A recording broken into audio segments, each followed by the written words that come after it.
এখন আমি এসেছি ম্যাঙ্গো লিফ, যেটা কিন্তু কল্যাণী এক্সপ্রেসওয়ের একদমই পাশে রয়েছে। সোদপুর থেকে ব্যারাকপুর আসার পথে কিন্তু এই রেস্টুরেন্টটা লেফট সাইডে পড়ে। আর রেস্টুরেন্টে তোমরা যদি অ্যাম্বিয়েন্সটা দেখো, পুরো কিন্তু এখানে আম গাছের নিচে কটেজ করে এরকম রেস্টুরেন্ট বানানো। এসি রুমও আছে আর নন এসি জায়গাও রয়েছে। খুবই সুন্দরভাবে ডেকোরেশনটা দেখো, কত আম গাছ আর কত আম গাছে আম রয়েছে, আর পুরো ক্লিন, খুবই সুন্দর মনে হবে রোদ। এই হলো ম্যাঙ্গো লিফের মেনু কার্ড। এখানে কিন্তু রিজনেবল কস্টে বেঙ্গলি থালি, স্টার্টার, চাইনিজ অনেক রকম আইটেম কিন্তু পাওয়া যায়। এটা সকাল 11টার সময় খোলে, রাত্রি 11টা অবধি খোলা থাকে। আমরা রীতিমতো এখানে একটা জল নিয়ে নিচ্ছি, আর অ্যাম্বিয়েন্সটা সত্যি খুব সুন্দর। গরমকালেও কিন্তু মনে হচ্ছে না গরম এত। চলে এসেছে আমাদের থালির মধ্যে রয়েছে রাইস, পাঁপড়, সালাড রয়েছে। আর এখানে নিচে আমরা কিন্তু একটা ফিশ থালি আর একটা নিচে চিকেন থালি, সেই অনুযায়ী চলে এসেছে। এখানকার যে তরকারিটা হয় সেই তরকারিটা কিন্তু ডেলি চেঞ্জ হয়। আজকে রয়েছে উচ্ছে আলুর তরকারি রয়েছে। এই তরকারির মধ্যে আজকে উচ্ছে আলুর তরকারি রয়েছে। ডেলি কিন্তু এদের কিন্তু আইটেম চেঞ্জ হয়। কোনোদিন সোয়াবিন থাকে, কোনোদিন ধোকার ডালনা থাকে, এরকম অনেক রকম আইটেম থাকে। আর এছাড়া ডাল রয়েছে চিকেন কষা, আর রয়েছে মাছ। এসিতে না বসে কিন্তু বাইরে বসে আমরা পুরো এই মিলটাকে এনজয় করছি। খুবই সুন্দর জায়গার মধ্যে, পরিবেশটা দারুণ লাগলো। একদম কল্যাণী এক্সপ্রেসওয়ের পাশে কিন্তু রয়েছে, খুবই সুন্দর। তোমরা আসলেও তোমাদের কিন্তু ভালো লাগবে এই জায়গাটা। আর এখানে নিচে উচ্ছে আলুর তরকারি। বাড়িতে আমি উচ্ছে খাই, কিন্তু একটা রেস্টুরেন্টে উচ্ছেটা মানে আশা করিনি বাঙালি থালির মধ্যে এরকম উচ্ছে থাকবে। যাই হোক, যেখানকার যেরকম আইটেম চলে সেরকমভাবে আইটেম নিয়েছি আমি এখানে। যাই হোক, উচ্ছে আলুটা অনেকটা পরিমাণে দিয়েছি, একটা বোল ভর্তি করে দিয়েছি। আর এখানে চিকেন রয়েছে। ফার্স্টে উচ্ছে আলুটা এই কুমড়ো দিয়ে রয়েছে, কিন্তু এটা অতটা তিতো লাগবে না, সেই জন্য কুমড়ো দিয়ে বানানো রয়েছে এখানে। পুরো ঘরের মতো রান্না। তেতো খাই না, অনেক তেতো খাওয়া উচিত বাড়ির মতো, তাই না?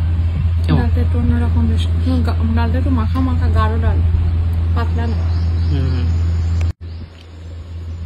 কিন্তু বাঙালিদের তো আরেকটু আইটেম হলে ভালো হতো। উচ্ছে আলুর তরকারিটা ঝমাঝম অল্প ভাত দিয়ে কিন্তু খেয়ে উঠলাম। এবার কিন্তু পালা হচ্ছে ডালটা খাবো। ডালটাও বলছে খুব সুন্দর হয়েছে। ডালটা কিন্তু বেশ ঘন ডাল, মুসুর ডাল ইউজ করা হয়েছে, পেঁয়াজ ফোড়ন দিয়ে, জিরা ফোড়ন দিয়ে কিন্তু বানিয়েছে। যাই হোক, উচ্ছে আলুর তরকারি খাওয়া শেষ। এবার ডাল খাওয়ার পালা। এই যে ডালটা দেখো, ডালটা কিন্তু মুসুর ডাল রয়েছে, জিরা ফোড়ন আর পেঁয়াজ দিয়ে কিন্তু করা হয়েছে। টমেটো ডাল হলে আরও বেটার হতো।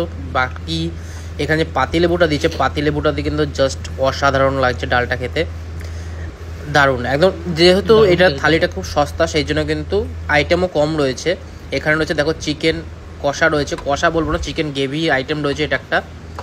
আর এটা মাস্টার গ্রেভি ইউজ করা হয়েছে। আর মাস্টার গ্রেভি খাওয়া সেরকম ভালো লাগে না। একটা লেগ পিস রয়েছে, তার সাথে রয়েছে কিন্তু একটা উইংসের পিস রয়েছে, মানে 2 পিস চিকেন দেওয়া হয়েছে আর 1 পিস রয়েছে ফিশ।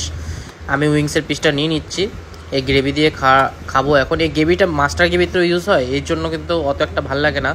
আমি জানি না তোমাদের কীরকম কী লাগবে। আমার মাছটা কিন্তু সত্যি অসাধারণ খেতে কিন্তু খুব সুন্দর হয়েছে। আর চিকেনটা যথেষ্ট ভালোভাবে বয়েল হয়েছে, চিকেনটা একদম দারুণ পিস দিয়েছে। কিন্তু যাই হোক, ওই মাস্টার গ্রেভি যাই বলবো, মাস্টার গ্রেভির মতো একটা ভালো লাগে না, কিন্তু টেস্ট ঝোলের অসাধারণ, জাস্ট অসাধারণ। আর এত সুন্দর অ্যাম্বিয়েন্সে বসে এত সুন্দর খাওয়ার, সত্যি দারুণ। চিকেনটা কিন্তু সত্যি দারুণ।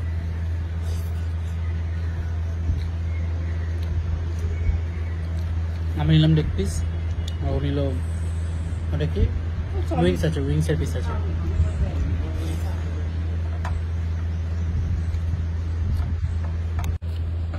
রাইসটা একটু কম লাগছে, তাই এক্সট্রা একটা রাইস অর্ডার করে দিচ্ছি। 30 টাকা হচ্ছে মিডিয়াম, আর এটা হচ্ছে লার্জ নিচ্ছে, যেটা 50 টাকা নিয়েছে।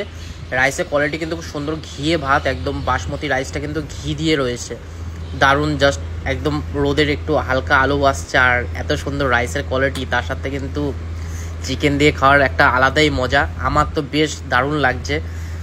আর এখানে চলে এসেছে মাছ, এটা হচ্ছে কাতলা মাছের পিস রয়েছে। কাতলা মাছের পিসটা দেখো যথেষ্ট বড় রয়েছে। কাতলা মাছের এই আইটেমটা নিয়েছে কিন্তু 120 টাকা থালি নিয়েছে, আর চিকেন নিয়েছে 130 টাকা। দেখো গ্রেভিটা দেখো, সেম গ্রেভি কিন্তু চিকেন আর মাছের আইটেমের সেম গ্রেভি, যে জন্য বললাম মাস্টার গ্রেভি। যাই হোক, এটাও নিশ্চয় ঝোলটা সুন্দর হবে। আর মাছটা দেখো কত সুন্দর, কিন্তু গাদার একটা পিস দিয়েছে, দারুণ, জাস্ট দারুণ, অসাধারণ। মাছের ঝোল যদি হতো পাতলা করে জিরা ফোড়ন দিয়ে না, আরও বেশি আমার বেটার লাগে, যেটা বাংলা রেস্টুরেন্টে হয়। মাছটা মোটামুটি লাগে, মোটামুটি ঠিক আছে। মানে মাছের ঝোলের টেস্টটা ঠিক সেই মাছের ঝোলের মতো। ওর আর আমার মাছের আইটেমটা অত একটা ভালো লাগলো না। যাই হোক, তোমরা যদি এখানে আসো ট্রাই করে দেখতে পারো তোমাদের কেমন কী লাগে। কিন্তু অ্যাম্বিয়েন্সটা সত্যি দারুণ। রাত্রিবেলাটা আরও সুন্দর লাগবে দেখতে। আমরা এসেছিলাম দুপুরবেলা 2টোর সময় লাঞ্চ করতে, এখানে দারুণ হলো খাওয়া দাওয়া। জাস্ট মাছটা অত একটা ভালো লাগলো না, যেহেতু মাস্টার গ্রেভি দিয়ে বানানো। তোমাদের যদি ভিডিওটা ভালো লাগে তাহলে অবশ্যই কিন্তু পেজটাকে ফলো করে নিও, লাইক কমেন্ট করতে ভুলো না যদি তোমরা এখানে এসে থাকো আগে বা আসতে চাও। দেখা হবে এরকম নতুন নতুন ভিডিওর সাথে, ততক্ষণ জন্য টাটা বাই বাই। এই হচ্ছে আমাদের বিল আজকের, টাটা।